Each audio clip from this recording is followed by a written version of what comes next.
Today we're going to read a book called Pink and Say by Patricia Polacco, and it is about a couple of soldiers who are really young and they're fighting in the Civil War.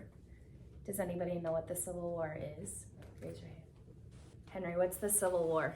It was a fight between the south of the United States and the north, because the south wanted slavery and the north did not. Very good, yes. Does anybody know who the president was during that time? Davin? Abraham Lincoln. Good job. Okay. And this is to the memory of Pincus Ailey. When Sheldon Russell Curtis told his story to his daughter, Rosa, she kept every word in her heart and was to retell it many times over in her long lifetime.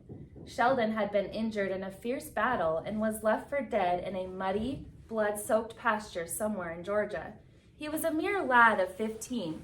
He lay there for 2 days, by his reckoning, only to slip into unconsciousness and fever. He was rescued from this field by another lad who had also been separated from his company. I will tell it in his own words as nearly as I can. I watched the sun edge toward the center of the sky above me. I was hurt real bad. For almost a year, I'd been in this man's war, the war between the states. Being just a lad, I was wishing I was home. My leg burned and was angry from the lead ball that was lodged in it just above my knee. I felt sleepy and everything would go black. Then I'd wake up again. I wanted to go back to our farm in Ohio, and sometimes when I'd fall into one of them strange sleeps, I'd be there with my ma, tasting baking powder biscuits fresh out of her wood stove. Then I heard a voice. For a moment, I thought I was fever dreaming, but then I felt strong hands touch my brow, splash water in my face. Being here, boy, means you gotta be dead, the voice said as he gave me a drink from his kit. Where you hit? 'Cause if it's a belly hit, I gotta leave you here, he said. I'd never seen a man like him so close before. His skin was the color of polished mahogany. He was flying Union colors like me. My age, maybe. His voice was soothing and his help was good. Hitting a leg, I told him. Not bad if it don't go green. Can you put weight on it? He asked as he pulled me to my feet. We gotta keep moving. If we stay in one spot, marauders will find us. They're riding drag and looking for wounded. Next thing I remember was collapsing in a heap on the ground and rocking with the pain in my leg. Everything started to go black. Then I remember him pulling me up on his back. I heard him say, Lord have mercy, child, you as bad off as I am. I'll tote ya. I can't rightly leave you here. I remember being pulled and carried and stumbling. I remember hard branches snapping back in my face and mouths full of dirt as we hit the ground to keep from being seen. I remember slogging through streams, hauling up small bluffs, and belly crawling through dry fields. I remember these things in half sleep-like, but I do remember being carried for a powerful long way.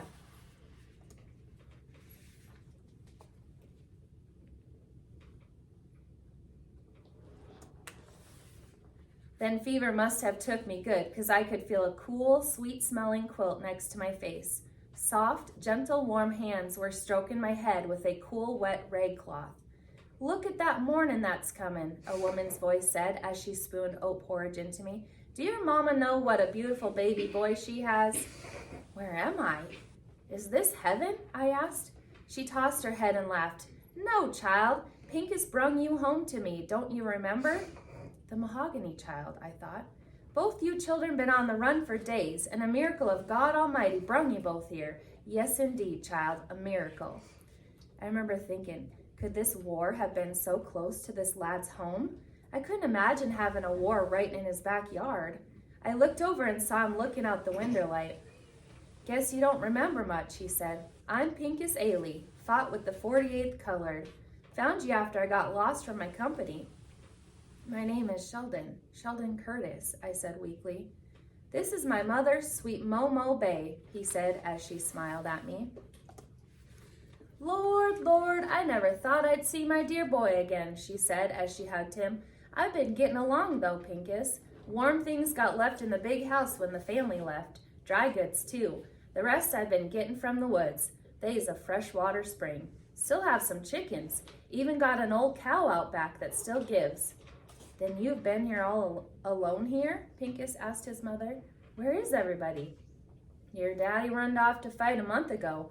All the hands and their children runned off out of harm's way, but I stayed. I prayed to the Lord every day. My prayers were surely answered because he brought my baby back here to stay," she said as her face beamed. "You ain't never gonna leave your mama again, are you, child?" she said softly. Pincus looked troubled and didn't answer. "I'm going down to the stream and pound these clothes of yours," she said as she readied to leave us. "If you hear marauders coming, get for the root cellar door. Stay down there till they gone. That's what I've been doing." "Marauders here?" Pincus said with alarm. "They've seen there's nothing here for them, child. Nothing." As soon as she left us, Pincus sank to my bedside. "Sheldon, boy," he whispered, "as soon as you heal up, we gotta get away from here. We are putting Momo Bay in great danger by being here. If they come and find that she's been holding troopers," then his voice trailed off, "we gotta get back to our outfits if we can find them."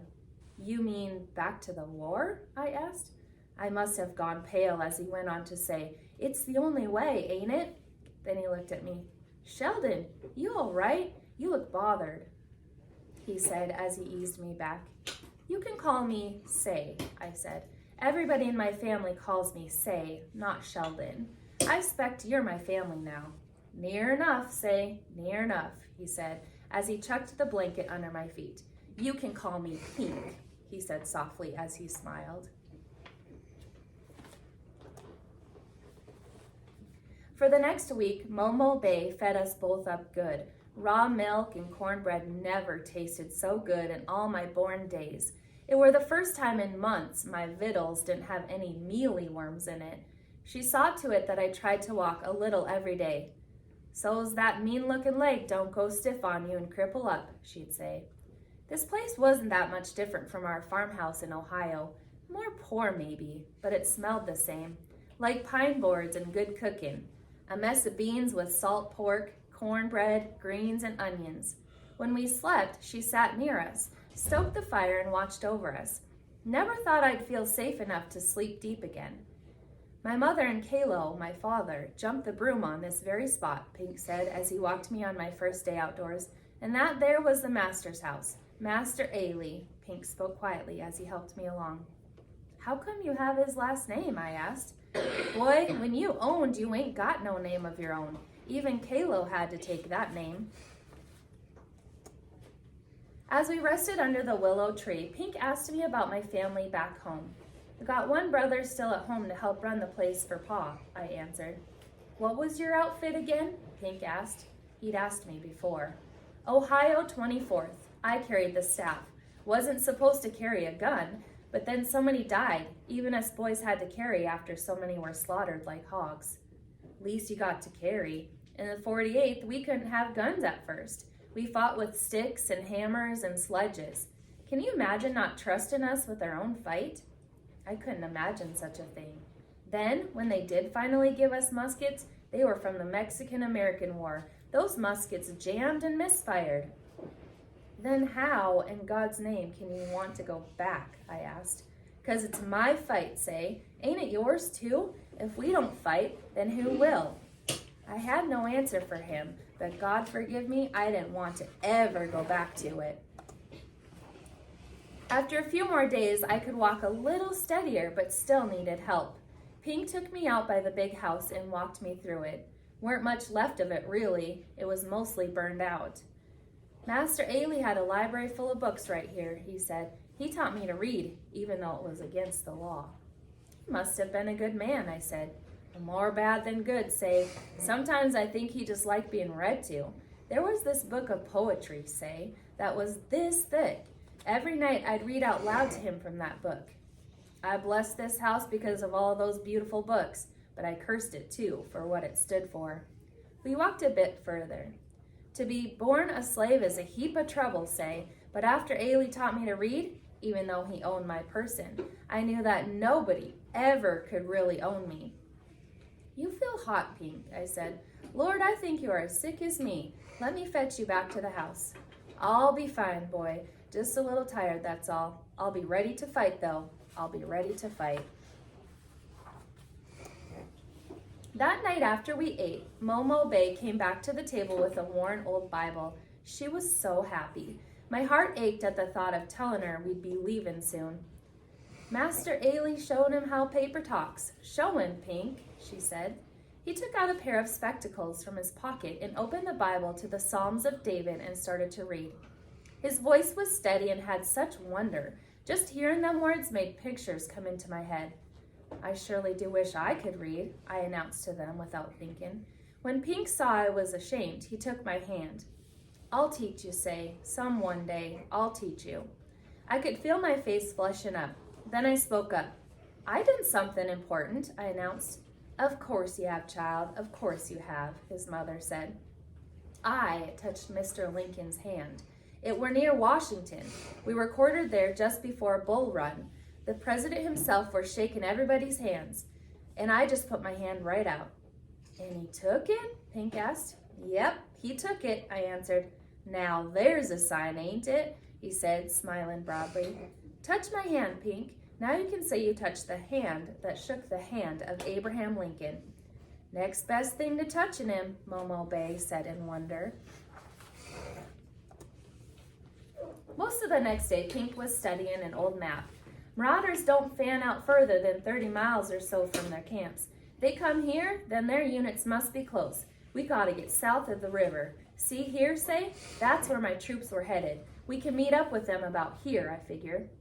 Meet up with who? You ain't leaving, his mother's voice caught as she came upon us. Now, my mother, you knew we couldn't stay here. You had to know that, he said as he tried to calm her. No, my babies, my dear babies, she cried. She was inconsolable for a time. Then she sat still and afeared as she just listened. Mother, this war has to be won, or this sickness that has taken this land will never stop. Pink always called slavery the sickness when we talked. We have to go. He knelt at her feet. By the look that came into her eyes, she'd known that this day was coming. I could feel my breathing catch. My chest was heavy. My hands were sweating, and I felt sick at my stomach. I knew that I had to tell Pink something. I just didn't know how. That night, I couldn't sleep. What's wrong, child? Momo Bay said from her chair. I don't want to go back, I blurted out. I know, child, she said. Of course you don't. You don't understand. I took up and run away from my unit. I was hit when I was running. I sobbed so hard my ribs hurt. I'm a coward and a deserter. She looked at the fire and said nothing for the longest time. Then her voice covered my cries. You ain't nothing of the kind. You a child.